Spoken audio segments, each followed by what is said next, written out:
जय हिंद दोस्तों सिचुएशन है न्यूजीलैंड के अंदर क्या, एक लड़का जो भी XYZ रहा, उसने चाकू उठाया, एक शॉपिंग मॉल में गया, शॉपिंग मॉल से चाकू उठाया, यानी कहीं और से कुछ करने की ज़रूरत नहीं है, गया शॉपिंग मॉल से चाकू उठाया और 6 लोगों को मार दिया। 3 मेरे ख्याल से मर चुके हैं और 3 घायल थे, जिनमें से एक आधे की हालत गंभीर थी और वो भी शायद एक्सपायर हो चुका है ना। समस्या ये कि अल्लाहू अकबर का नारा लगाते हुए मारा गया। अब उसके बाद यहाँ सिचुएशन को समझने की कोशिश करी जाए तो ज़्यादा बेटर रहेगा कि असलियत में अल्लाहू अकबर के नारे लगाते हुए अगर एक इंसान 6 लोगों को मौत के घाट उतार दे और उसके बाद उसके प्रधानमंत्री का बयान आए, सुरक्षा एजेंसियां 2011 में श्रीलंका से न्यूजीलैंड आए इस बंदे के ऊपर 2016 से नज़र बनाए हुए थी और 2021 के अंदर जाकर इसके ऊपर कार्रवाई की गई, तो यहाँ सवाल उठता है कि भैया असलियत में न्यूजीलैंड के अंदर ऐसा क्या हुआ। और जब उसको मैं नासिरुद्दीन शाह के एक बयान के अकॉर्डिंग देखता हूँ, उस बयान पर आए रिएक्शन के अकॉर्डिंग देखता हूँ, तो मेरे रोंगटे खड़े हो जाते हैं और मुझे समझ में आना जब मुझे समझ में आता है कि इन सरकारों की दुविधा क्या है और किस तरीके से यहाँ पर इन सब से लड़ना बड़ा मुश्किल काम है, तो सच में हाथ पैर फूलने लगते हैं। और इसी चीज़ को समझते हुए आज का मैं ये वीडियो बना रहा हूँ इस टॉपिक के ऊपर डिस्कशन करने के लिए। लेकिन उससे पहले आपको एक छोटी सी इन्फॉर्मेशन दोस्तों, अगर आप या आपके बच्चों में से या जानकारों में से कोई UPSC की तैयारी करना चाहता है, IAS PCS का सपना देख रहा है, तो उसे एक चीज़ समझनी पड़ेगी कि IAS या UPSC क्रैक करने की तैयारी उस दिन से शुरू नहीं होती जिस दिन आप क्लास के अंदर जाकर बैठते हैं या ग्रेजुएशन पास करते हैं। UPSC की तैयारी एक पर्सनैलिटी डेवलपमेंट का इंटीग्रल पार्ट है। उसमें सिर्फ़ और सिर्फ किताब पढ़ के समझ में आना ज़रूरी नहीं है, उस किताब में लिखी हुई प्रॉब्लम को किस एंगल से देखा जाए उसका एनालिसिस बहुत ज़्यादा ज़रूरी है।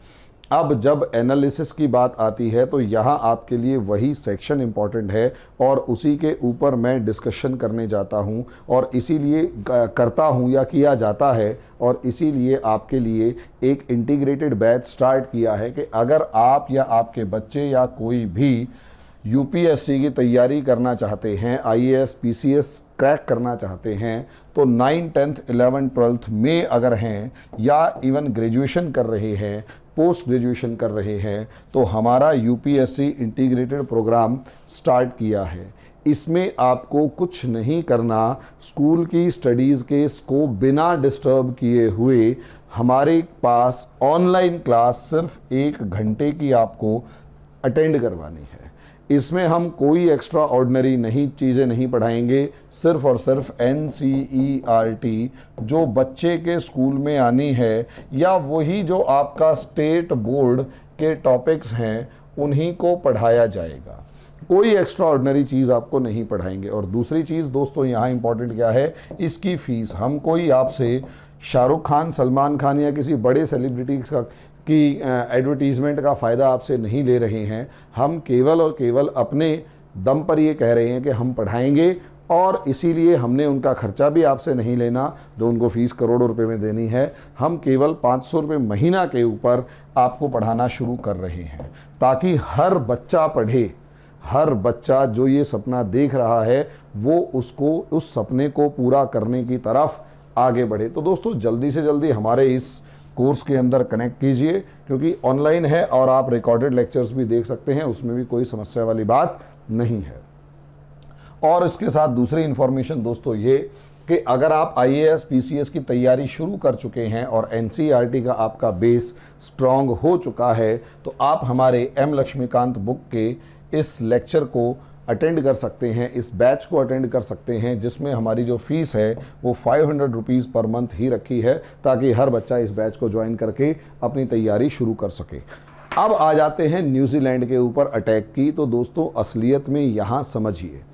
एक बंदा जो भी XYZ उसकी उम्र रही हो, वो एक तरीके से मानसिक रोगी कहो या कुछ भी कहो, वो मेंटली डिस्टर्ब कहो या मेंटली प्रिपेयर्ड कहो, या वो एक ऐसे एटमॉस्फेयर में रह रहा है जहाँ पर उसे रेडिकलिज्म यानी कट्टरवाद सिखाया जा रहा है और उस कट्टरवाद को सिखाकर उसे हवा दी जा रही है और उसके बाद उसे इस तरीके से प्रोवोक किया जा रहा है या उसके सामने सिचुएशंस ऐसी क्रिएट की जा रही हैं कि देखो हमारा देश, हमारा धर्म, हमारी जाति या कुछ भी XYZ खतरे में है, और उसको इतना ज़्यादा भड़का दिया जाता है कि वो शॉपिंग मॉल में खड़ा होकर चाकू उठाता है और 6 लोगों की हत्या कर देता है। अब यहाँ समझिए मामला क्या है। अगर आप में से कोई भी इंसान, अब यहाँ पर कोई भी इंसान उस अटैकर के बारे में सोच रहा है, उस अटैकर के बारे में सोच रहा है कि उसने गलत किया, तो मेरा मानना ये है उसने जो गलत किया अगले 60 सेकंड में उसको जिस तरीके से गोलियों से भून दिया गया उसे उसकी सज़ा वहीं मिल गई। लेकिन क्या खतरा टल गया? तो असलियत में दोस्तों यहाँ पर इस अटैकर के पीछे नाम लिया जा रहा है इस्लामिक स्टेट का, लेकिन असलियत में इस इस्लामिक स्टेट के पीछे जो सबसे ज़्यादा इम्पॉर्टेंट फैक्टर है वो है मेंटालिटी, यानी जिसे आप कहोगे मानसिकता या फिर एक आइडियोलॉजी, जिसे आप कहोगे कि ये एक सोच है। ये एक मानसिकता की बात है, एक थिंकिंग की बात है, थॉट प्रोसेस की बात है, एक आइडियोलॉजी यानी एक सोच की बात है। इस सोच को अगर आप एक्सप्लेन करने की कोशिश करें, इस सोच को अगर आप एक्सप्लेन करने की कोशिश करें या इसको और ज़्यादा डीप में जाके समझने की कोशिश करें, तो आपको समझ में, इसके पीछे के कारण आपको समझ में आने शुरू हो जाएंगे। इस अटैकर ने जो भी अटैक किया, ये बिल्कुल वही लोग हैं। ये किन लोगों में से निकलता है वो देखिए। इस अटैकर ने जो अटैक किया ये अक्सर उन लोगों में से निकलेंगे जो इससे पहले होने वाले अटैक्स को सही मानते हैं। ध्यान से समझिए, ये अटैकर उन सभी लोगों में से निकलेगा जो इस तरीके के अटैक्स जो पहले हुए उनको सही मानते हैं। चाहे वो पेरिस के अटैक हुए, चाहे वो स्वीडन के अटैक हुए, चाहे बेंगलोर के अंदर रायट्स हुए, और जो ये नारा लगाते हैं कि गुस्ताख की एक ही सज़ा, सर धड़ से जुदा, सर धड़ से जुदा, इस टाइप का जो भी नारा लगाते हैं, जो ये लोग हैं, ये असलियत में रिलीजियस इंटॉलरेंस, असलियत में जिसे हम असहिष्णुता कहते हैं, ये रिलीजियस इंटॉलरेंस और कुछ भी नहीं, यही है, और कुछ नहीं है रिलीजियस इंटॉलरेंस। असलियत में रिलीजियस इंटॉलरेंस यही है जिसकी हम बात करते हैं या जो हम नारा लगवा रहे हैं, जो कि सर धड़ से जुदा, सर धड़ से जुदा टाइप का वो जो छोटा ओवैसी है वो कर रहा होता है कि कुत्ते तू बाहर निकल, तेरे को दुनिया में छिपने की जगह नहीं मिलेगी टाइप के जब ये भाषण दिए जाते हैं। ये मानसिकता जो है, ये मानसिकता असलियत में पालने वाले लोग इस दुनिया के लिए सबसे बड़ा खतरा है। ये वो लोग भी खतरा हैं जिन्होंने पेरिस के अटैक को सपोर्ट किया। इसे समझकर देखिए ना, असलियत में इसे कनेक्ट कीजिए चीज़ों को। दुनिया सोशल मीडिया से जुड़ी हुई है। एक कोई भी इंसिडेंट होता है पूरी दुनिया में आग की तरह फैलता है। भाई फेसबुक पे एक पोस्ट आपने अपलोड कर दी है या किसी मीडिया हाउस, मीडिया चैनल ने अपलोड कर दिया है, तो वो लास्ट तक, दूर तक उसका इम्पैक्ट क्रिएट होता है। और जब इम्पैक्ट क्रिएट होता है तो पता लगा पेरिस के अंदर किसी लड़के ने अल्लाहू अकबर का नारा लगाकर किसी की गर्दन काट दी, सैमुअल पैटी की गर्दन काट दी। चचनिया का भले ही कहीं का भी था, वो मुसलमान था, उसने गर्दन काटी, तो उसका समर्थन करने के लिए उसका सेलिब्रेशन जहां जहां हुआ और जिन जिन लोगों ने किया, सैमुअल पैटी की हत्या करने के होने के बाद जिन लोगों ने सेलिब्रेट किया, वो सारे के सारे लोग इसी मानसिकता के शिकार हैं। इन्हीं में से एक आधा निकलता है और चाकू घोंपने लग जाता है हर उस इंसान को जिसको वो समझता है कि वो उसके धर्म का नहीं है। ये जो मानसिकता है, ये जो जाहिलों वाली जैसे कहते हैं ना जहरीली मानसिकता, असलियत में दुनिया के लिए, इंसानियत के लिए ये मानसिकता खतरनाक है, जो एक धर्म के, एक विश्वास को सम्मान ही नहीं दे सकती। तो यही एक कारण है कि इस्लाम जैसे पवित्र धर्म को मानने वाले आज के दिन इस मानसिकता के शिकार हैं कि हमें उसे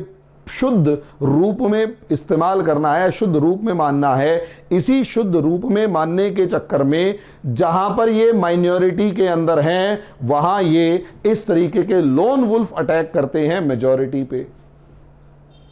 और जहां ये खुद मेजॉरिटी में हैं वहां दूसरे वाले की गर्दन काटते हैं, इसलिए कि तू जो है वो प्योर फॉर्म में नहीं है, या तू जो है वो अल्लाह का बंदा नहीं है, अल्लाह का बंदा मैं हूं, इसलिए तुझे गोली मारूंगा। इसका बेस्ट एग्जांपल अगर आपने देखना है तो तालिबान और अल कायदा और तीसरा इस्लामिक स्टेट खुरासान प्रोविंस, इन तीनों के बीच में देख लीजिए। एक ज़माना ऐसा था जब Taliban, Islamic State Khorasan province, ISKP और अल कायदा तीनों कंधे से कंधा मिलाकर अमेरिका के खिलाफ लड़ रहे थे। अब अमेरिका को भगा दिया, अमेरिका द्वारा स्थापित सरकार को भगा दिया, और सोचकर देखिए अमेरिका को भगाया, अमेरिका द्वारा स्थापित सरकार को भगाया, और उसके बाद अब खुद क्या कर रहे हैं, वही अल कायदा और वही आईएसकेपी जो है इसी तालिबान को अब झूठी सरकार या अंग्रेजों का, अमेरिका का पिट्ठू बोल रहा है, और ये कह रहा है ये अब इस्लाम वो वाला इस्लाम मानने वाले नहीं रहे, इसलिए अब हम तालिबान को भी मारेंगे। ये मानसिकता असलियत में एक ऐसी बीमारी है जो भले ही दुनिया को तो परेशान कर रही है, लेकिन जहां ये पूरी तरीके से है वहां खुद को भी खा रही है। एक दूसरे को गोली, जहां आप देख सकते हैं क्या पाकिस्तान में सब सुरक्षित हैं, तो आंसर है नहीं, क्योंकि यही रेडिकल मानसिकता जो न्यूजीलैंड में मेजॉरिटी क्रिश्चियंस हैं या एथीस्ट हैं उनको एकादेखो मार रहा है। वो वायरस निकलकर, वही वायरस असलियत में इसी मानसिकता वाला वायरस इस्लाम का नाम लेकर, अल्लाह का नाम लेकर, जिसे खुद नहीं पता भाई अल्लाह ने क्या कहा, वो इन जाहिलों को पता ही नहीं है जो मार रहे हैं, मारकाट मचा रहे हैं। प्रॉफेट मोहम्मद की फिलॉसफी इन लोगों को पता ही नहीं है, इनको वो चीज पढ़ाई जा रही है जो असलियत में कुरान में है ही नहीं, और उन्हें भड़काकर पॉलिटिकल डोमिनेंस एस्टेब्लिश करने का एक प्रोपेगेंडा चलाया जा रहा है, और ये जाहिल अनपढ़ गवार गधे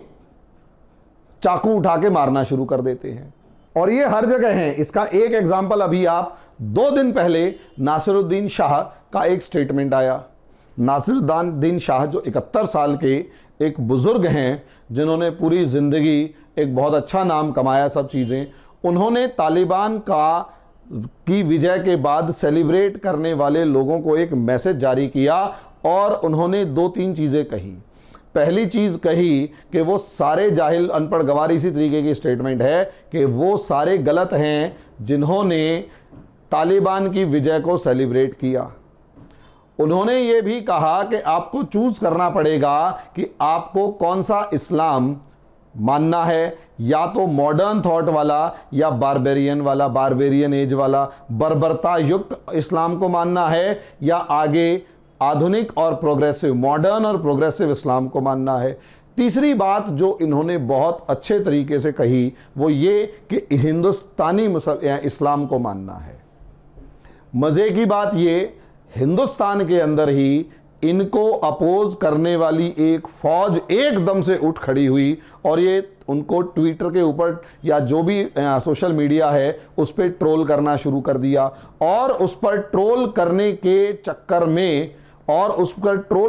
चक्कर में जिस तरीके से उनको गालियां बकी गई, वो असलियत में मैं इस मानसिकता की बात कर रहा हूं। इसी लोग में से, इन्हीं लोगों में से जो तालिबान की विक्ट्री को सपोर्ट कर रहे हैं, सेलिब्रेट कर रहे हैं,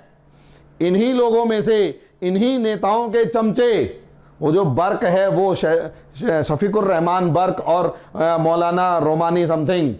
इन्हीं में से, और वो जो जामताड़ा के चोरों के गिरोहों में से एक उनका जो विधायक है, वो जो तालिबान को बधाई दे रहे हैं, वो सारे मुनव्वर राणा जैसे, इन सबको असलियत में इन सबके जो सपोर्टर्स हैं यही ऐसे निकलते हैं। क्यों? क्योंकि ये लोग जहर भरते हैं,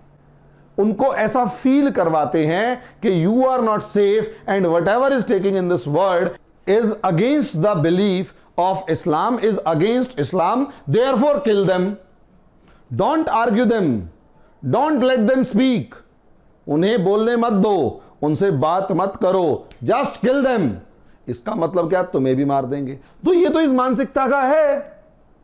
मेरा ये वीडियो असलियत में इस चीज का नहीं है कि उसने मारा, वो तो इंफॉर्मेशन भरी बड़ी है। मेरा वीडियो उस बात के ऊपर है कि वो अटैकर निकला क्यों, वो अटैकर आईएसआईएस के सपोर्टर से कैसे निकला, उसके ऊपर। और सबसे बड़ी बात, असलियत में उस अटैक को सपोर्ट करने वाले लोग कौन हैं? ये वही लोग हैं जो नारा लगाते हैं सर धड़ से जुदा, सर धड़ से जुदा,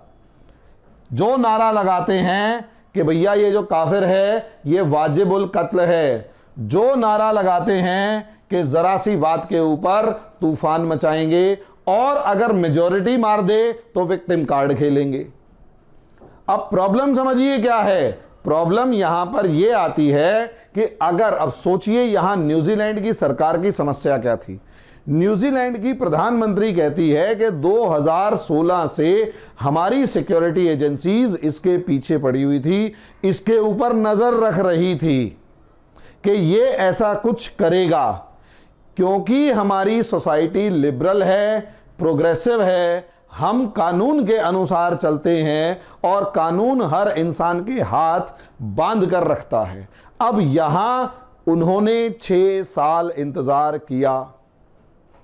कि कब ये कोई कानून तोड़े, कब ये चाकू उठा के किसी को घायल करे।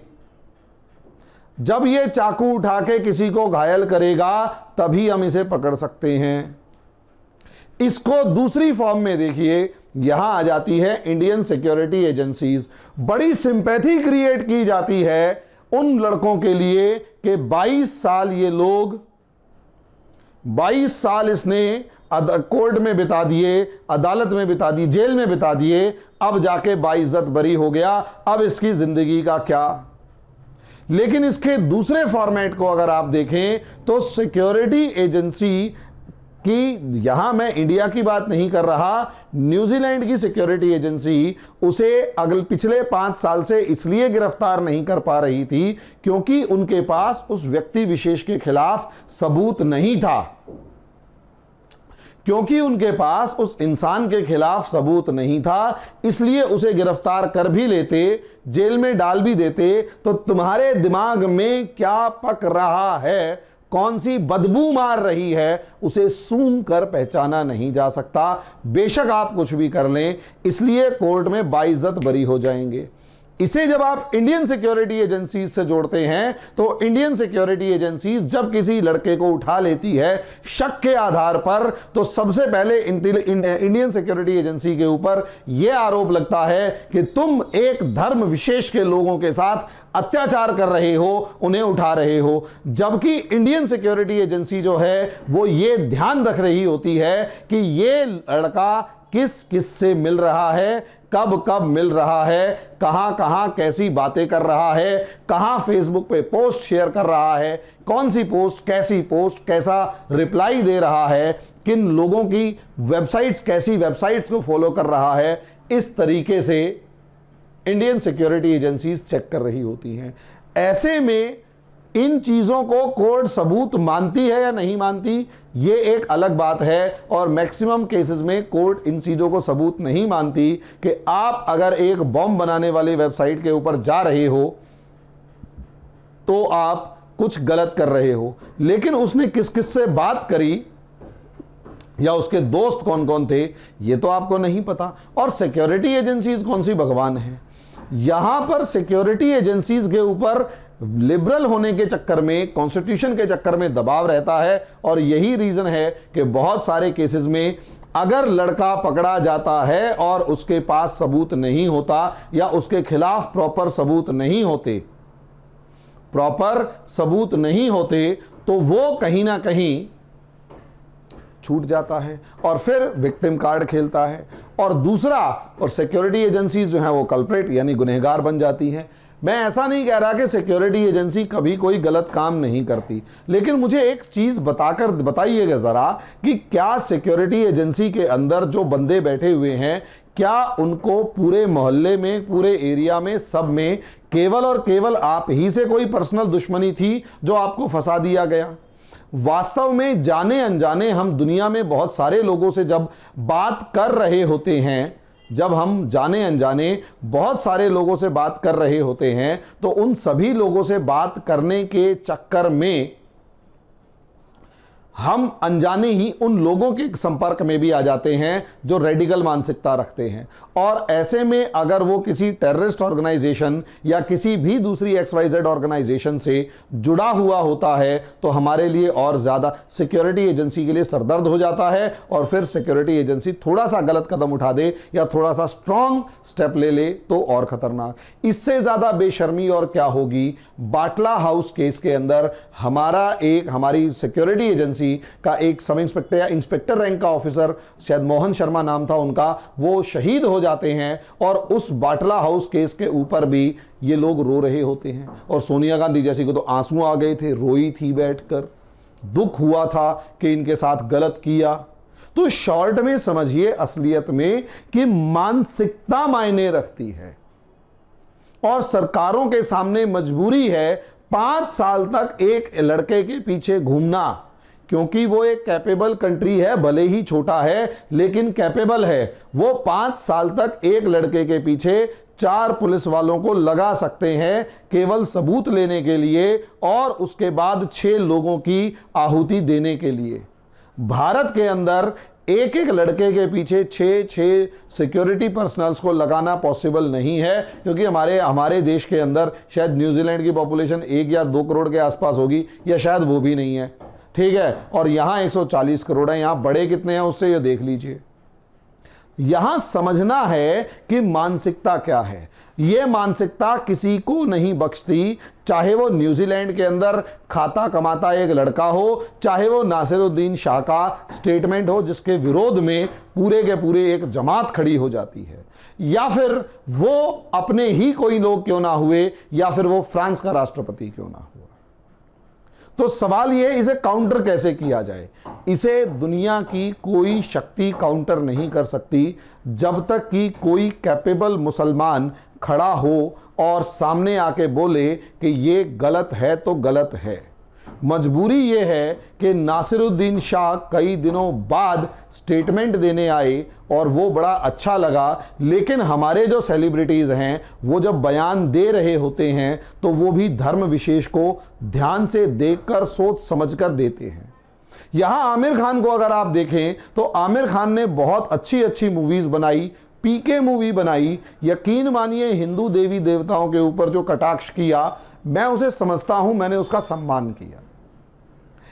लेकिन क्या आमिर खान 1% भी इतनी कुव्वत रखता है, इतनी हिम्मत रखता है? यहां से समस्या शुरू होती है भारत की। क्या आमिर खान, शाहरुख खान, सलमान खान, सैफ अली खान या कोई भी इस मानसिकता के अगेंस्ट ऐसी कोई मूवी बना सकते हैं जिसमें क्लियर मैसेज हो कि भैया बकरे की बलि नहीं दी जा सकती, या उसकी जगह आप कोई और काम कर लो, क्योंकि इससे बहुत सारा, भाई आप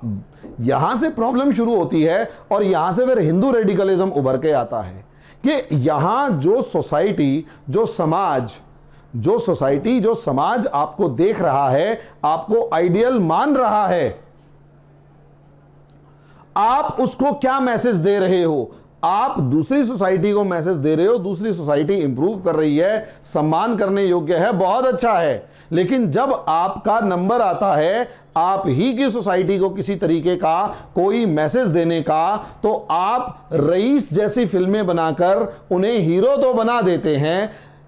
लेकिन जब अपने धर्म के अंदर चल रही इस तरीके की गलत सोच को काउंटर करने का नंबर आता है, एंटी मतलब जो तालिबानी आइडियोलॉजी को काउंटर करने का नंबर आता है, तो आपके जबान सिल जाती है और आप बचते हुए फिरते हैं। यही एक कारण है कि जब यहां ऐसी यूथ को जो मैसेज देना चाहिए इन लीडर्स के द्वारा, भाई देखो मैं लीडर की बात करता हूं तो लीडर भड़काने वाला मिलेगा, सही रास्ता दिखाने वाला नहीं मिलेगा। कम से कम नासिरुद्दीन शाह ने जो कोशिश की, वो कोशिश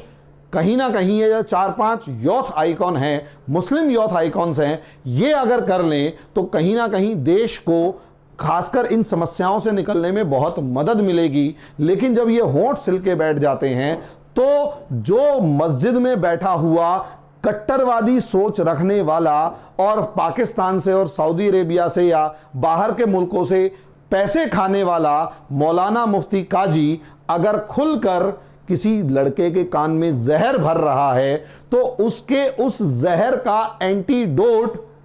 कान में ही कुछ डाला जाए, कुछ समझाया जाए, वो अगर उस लड़के को नहीं मिल रहा है तो वो किसी जगह पर भी चाकू उठाकर अल्लाहू अकबर करके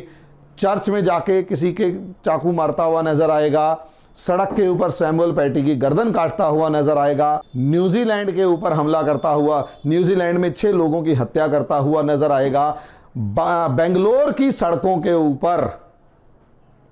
आगजनी करता हुआ नजर आएगा। यहां हमें और दूसरे धर्मों को नहीं बख्शना चाहिए, वो भी रिएक्ट करते हैं, चाहे वो उस तरीके वाले लोग हों जो थप्पड़ मार के बोल रहे हैं कि बोल जय श्री राम। लेकिन इस एक इंसिडेंट को एग्जाम्पल बनाकर या ऐसे 10-12 इंसिडेंट्स को एग्जाम्पल बनाकर जिसमें किसी की टोपी उतार दी गई या थप्पड़ मार के ये कहा गया कि बोल जय श्री राम, उस तरीके के लोगों को 2-4 को छोड़, उस लोगों को अगर एग्जाम्पल मानकर आप इस चीज को सही मानते हैं तो इससे रिएक्शन बढ़ेगा और जो हिंदुस्तानी इस्लाम का जो मामला या जो नाम नासिरुद्दीन शाह ने दिया वो फिर रहेगा नहीं, आप उसे पहचान नहीं पाएंगे, क्योंकि फिर वही तालिबानीकरण हो जाएगा भारत का। इसलिए इन हीरोज के ऊपर खासकर ये जो जितने भी यूथ आइकन्स, शाहरुख, सलमान, आमिर और सैफ अली खान और जो भी मुस्लिम यूथ आइकन्स हैं, इन सब पे दबाव बनाया जाए कि खुलकर गलत को गलत कहो, 2-4 मूवीज ऐसी बनाओ, 2-4 ऐसे मैसेजेस दो जो कि इन यूथ को गलत रास्ते पर भटकने से बचाए, उनको ये बताए कि तुम्हारे को जो रूढ़िवादी, बर्बरतावादी, मध्यकालीन शिक्षा दी जा रही है तुम्हारे कान में जहर घोलकर, वो गलत है और हम जो चीज कह रहे हैं वो ठीक है। जब तक ऐसा नहीं होगा, इस काउंटर आइडियोलॉजी को नहीं चलाया जाएगा, ये मानसिकता हमेशा बनी रहेगी और जब तक ये मानसिकता बनी रहेगी देश दुनिया कभी शांत सुरक्षित नहीं रह सकते। मुझे सबसे ज़्यादा चिंता भारत की है, लेकिन जब से तालिबान जीता है भारत के अंदर और 2-4 ये गधे घोड़े जैसे नेताओं ने और मुनव्वर राणा जैसों ने